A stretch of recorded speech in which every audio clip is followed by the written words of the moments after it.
Vamos, vamos apresentar a terceira e última parte da leitura do trabalho de conclusão de curso de Euclides José da Cruz,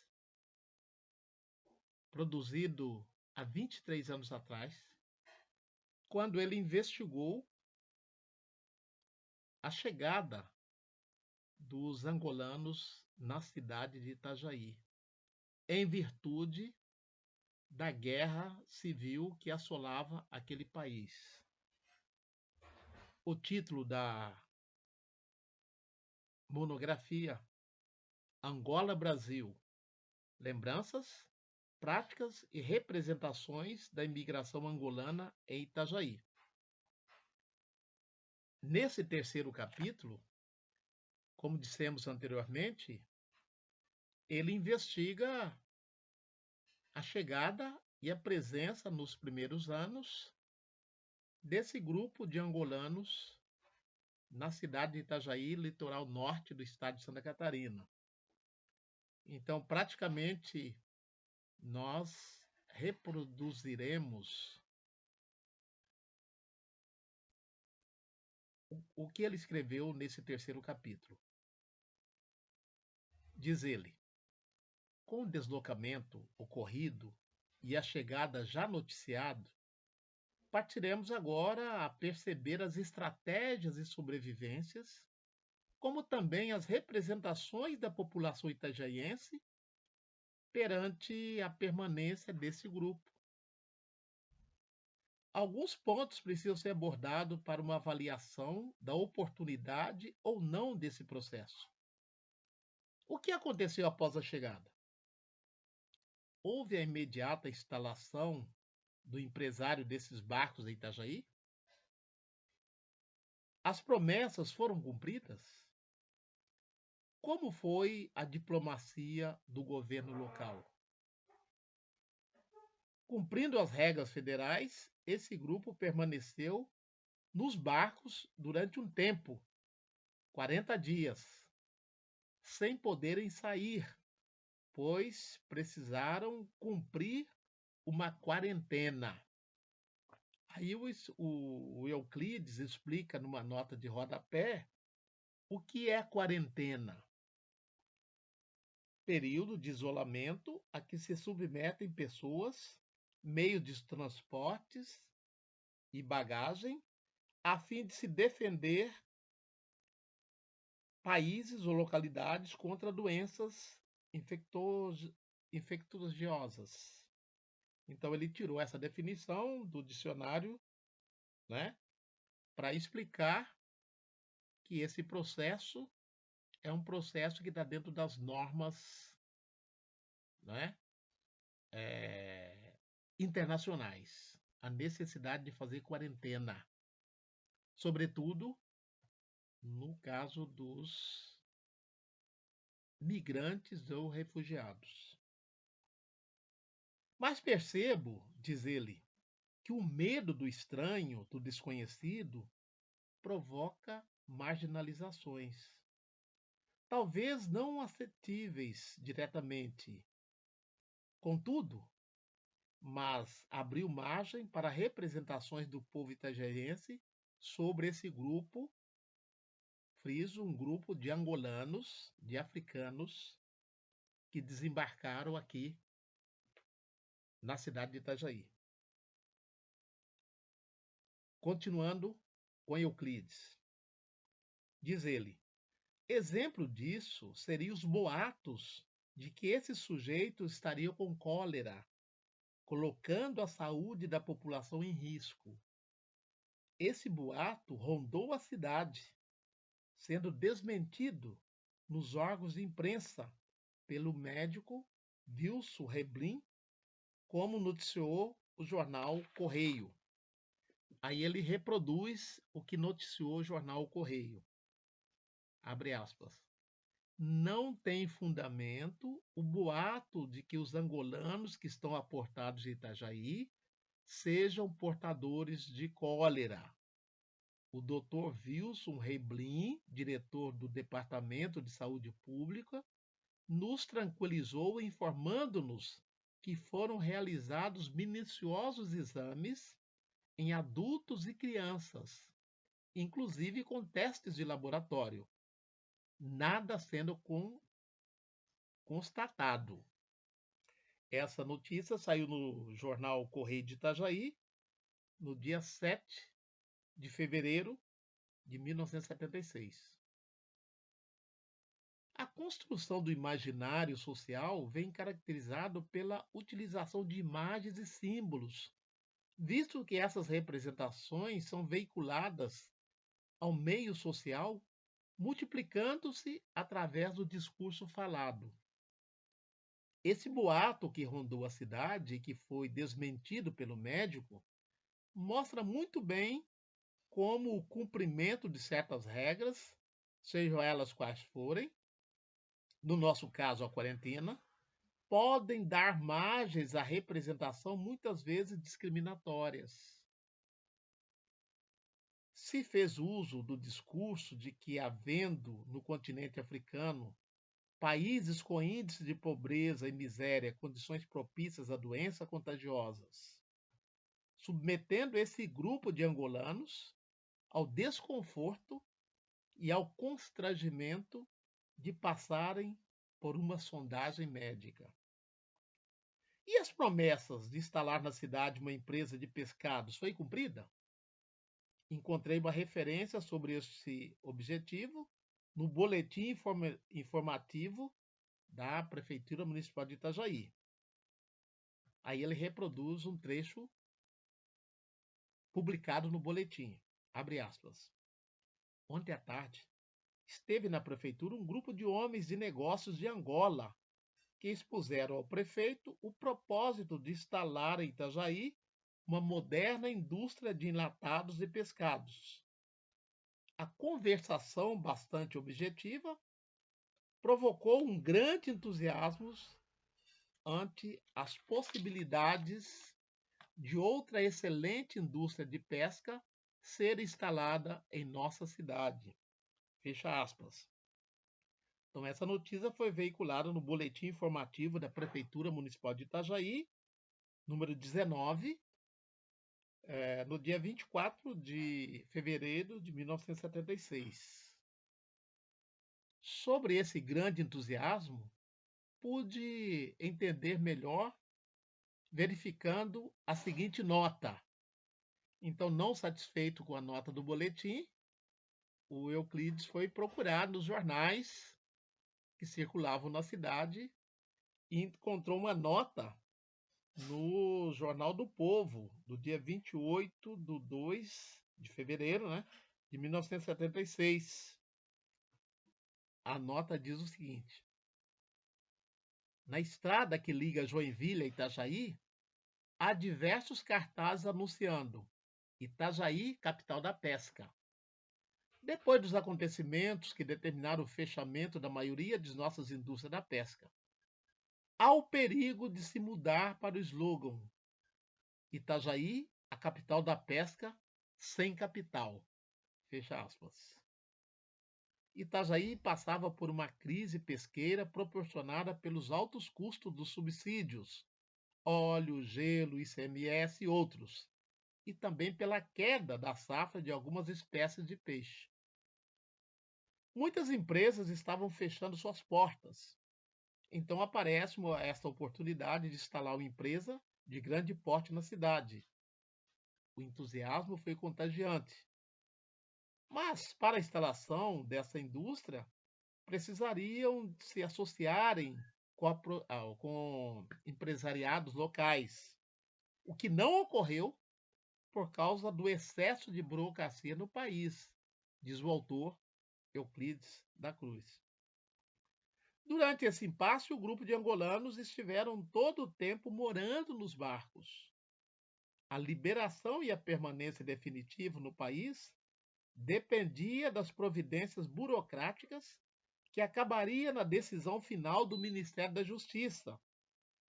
E sabemos o quanto a justiça brasileira é lenta, analisa ou conclui Euclides. É interessante perceber as representações que aconteceram nesse período. morando meses nos barcos, inclusive com crianças. Vejamos, abre aspas. Angolanos vivem triste situação, ainda sem definições na sua situação. Os angolanos que chegaram ao Brasil, fugitivos daquele país em barcos pesqueiros, permanecem residindo em seus barcos, enquanto aguardam o pronunciamento do Ministério do Exterior.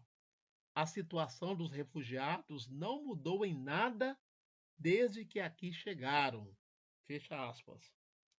Essa foi uma notícia veiculada no jornal A Nação, no dia 24 de julho de 1976. O senhor Adriano evidenciou as dificuldades e as necessidades que esses grupos tiveram durante esse período. Primeiramente, ele fala sobre o que aconteceu na chegada. E ele fala o seguinte, abre aspas, nós, quando chegamos, por lei, ficamos no porto cumprindo as regras internacionais. Depois moramos por um longo período nos barcos, até regularizar a situação com a justiça. A seguir, a entrevista fala sobre as representações sobre a cidade e as condições que ela proporciona para a sua nova morada. Então, esse é o Adriano que continua falando, agora uma entrevista com ou para Euclides. Abre aspas. Quando chegamos, nós gostamos da cidade de Itajaí, pois ela é muito parecida com a nossa cidade, a Bahia Farta. Ambas tinham muito a ver. Além da afinidade na língua, o povo itajaiense demonstrou ser bem hospitaleira, como a de Bahia Farta. Fecha aspas. Analisando esta fala, diz Euclides, percebe-se a construção de um bem comum entre as cidades, traços vivenciados em sua terra e transferindo símbolos para a cidade de Itajaí e seu povo. Aí ele faz uma citação, né, bibliográfica. Na nova moradia, voltam as lembranças dos espaços vividos. Para a casa do futuro, são transportados usos e costumes. Fecha aspas. É uma citação que ele faz aqui sobre história oral, né, de Miriam Mota, Érica Faria e Michel Marie Levin. Então, mostrando que quando a gente migra, nós carregamos desejos e muitas vezes esses desejos são transformados em verossimilhança. Nós vemos na nova terra, enxergamos na nova terra aquilo que estava nos nossos sonhos. Talvez isso nem existisse, né? A não ser nos nossos sonhos. Continuemos com Euclides. No terceiro momento, o entrevistado fala das condições pelas quais passaram nos barcos. Lembre-se que nós estamos utilizando aqui, ou Euclides está utilizando aqui, a entrevista feita com o seu Adriano. Abre aspas. As condições não eram boas, pois nossas famílias não estavam acostumadas a morar tanto tempo em barcos. Apesar dos barcos serem grandes e terem boas instalações sanitárias, mas não estavam em condições de atender às necessidades de tanta gente. Nós tínhamos recurso como comida e outras necessidades básicas, por termos abastecido na África do Sul. Nesse ponto, não nos faltou nada. Fecha aspas. Aí Euclides levanta uma interrogação na sua pesquisa. Houve marginalização por parte da sociedade local? Pergunta ele. E ele logo responde. Responde não, ele indica a resposta. Vejamos o que foi dito. Abre aspas. Não, não houve. O povo foi muito bom conosco, principalmente os que trabalhavam no porto. Entenderam muito bem nossa situação. Se nós não tivemos ajuda, foi porque não precisou. De certa forma, creio que sentiram pena da gente vivendo naquela situação. O povo de Itajaí foi e é até hoje hospitaleiro. É o mesmo seu Adriano que está dando esse depoimento. Será que a situação que eles encontravam era possível? Aí o Euclides levanta essa interrogação. Será que na situação que eles se encontravam era possível dizer outra coisa? Então ele está dialogando, problematizando a fala do seu Adriano. Será que na condição de refugiado ou imigrante, morando em barco há mais de 40 dias, perguntado se ele foi bem recebido, o Euclides pergunta: será que ele podia dizer outra coisa? Né? Também nesse momento, jornais locais estavam interessados em informar o bom tratamento do povo itajaiense com essas pessoas. Então agora Euclides volta ao jornal para ver o que o jornal falou sobre a recepção. Abre aspas. Os angolanos que estão em Itajaí não escondem a sua satisfação com o tratamento que lhe é dispensado pela população. Todas as facilidades lhes são proporcionadas. Fecha aspas. Aí eu faço a minha crítica, a minha consideração. Mas eles continuavam morando nos barcos, apesar de ter passado já a quarentena. Que condições favoráveis eram essas?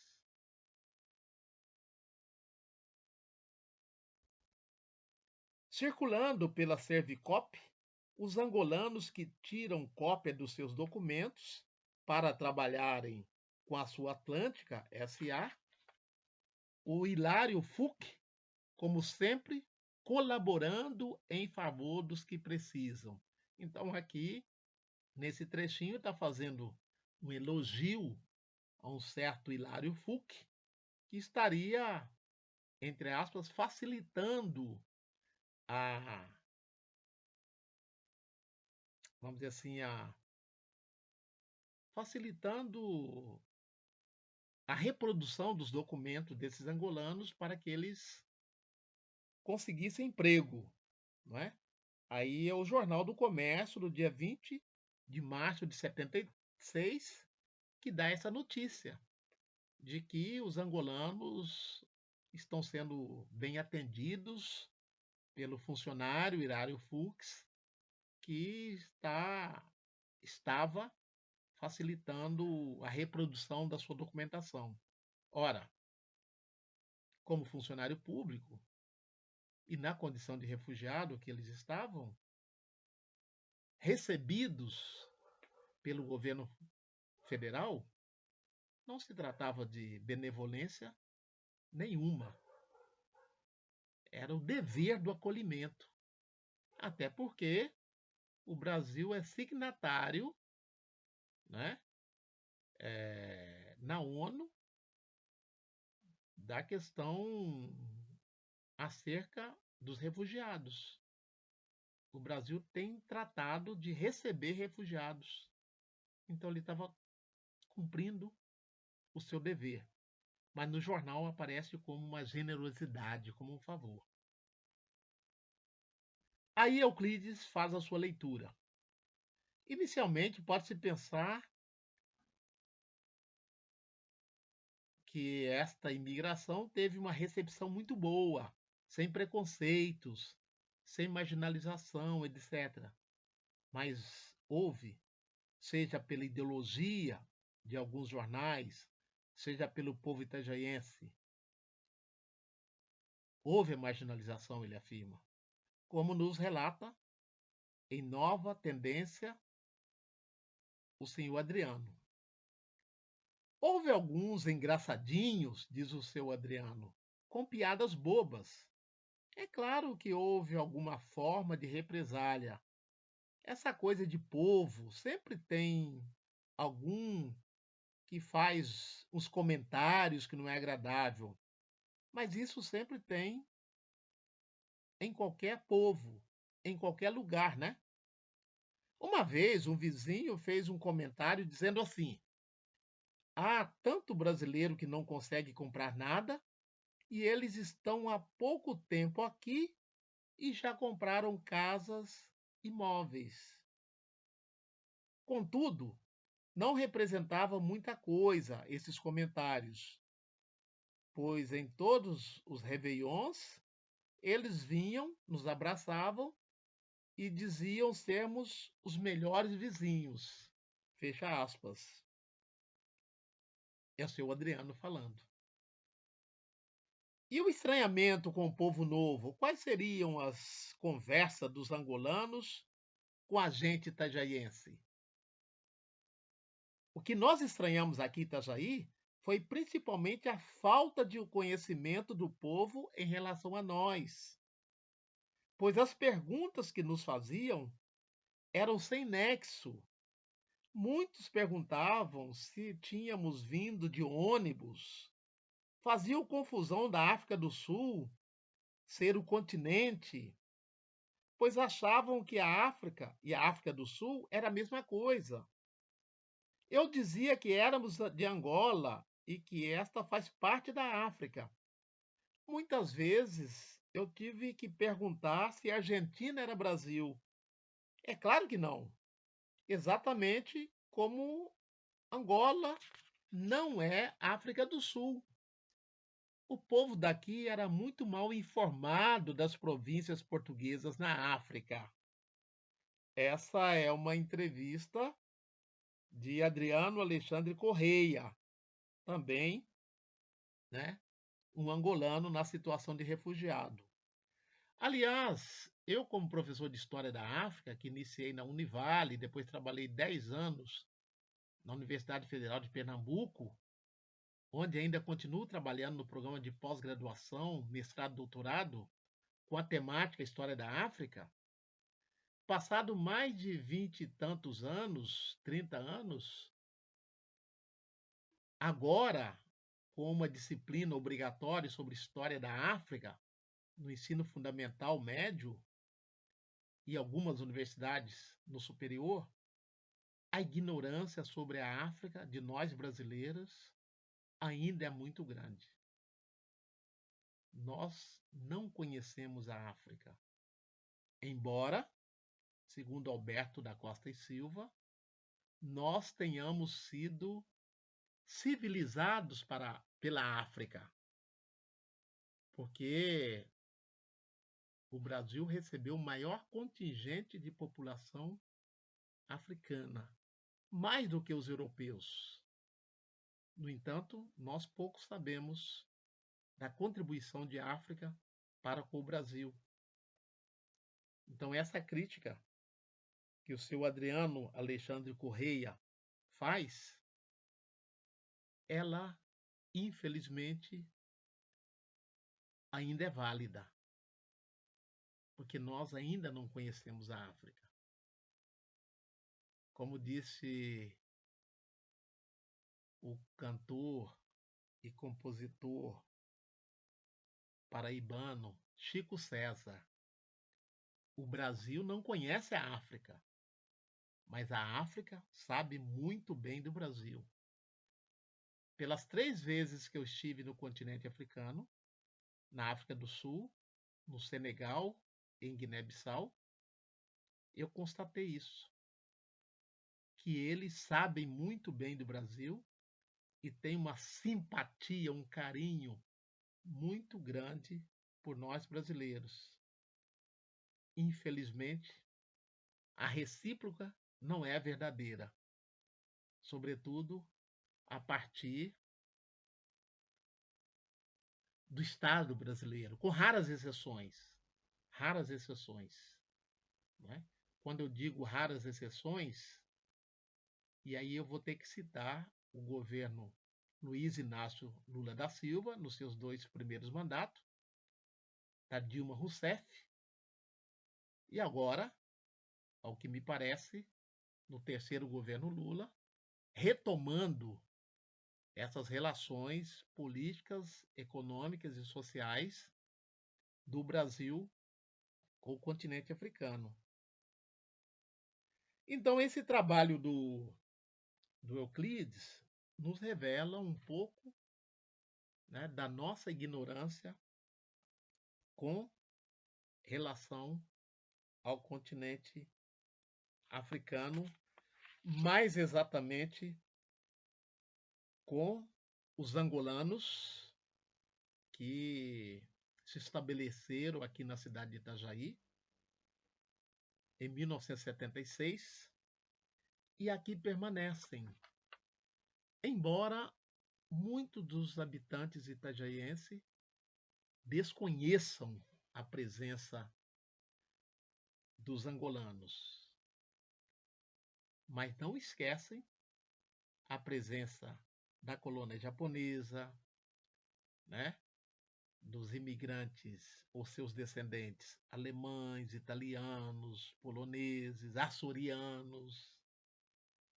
Então, nos parece que existe uma, vamos dizer assim, um esquecimento,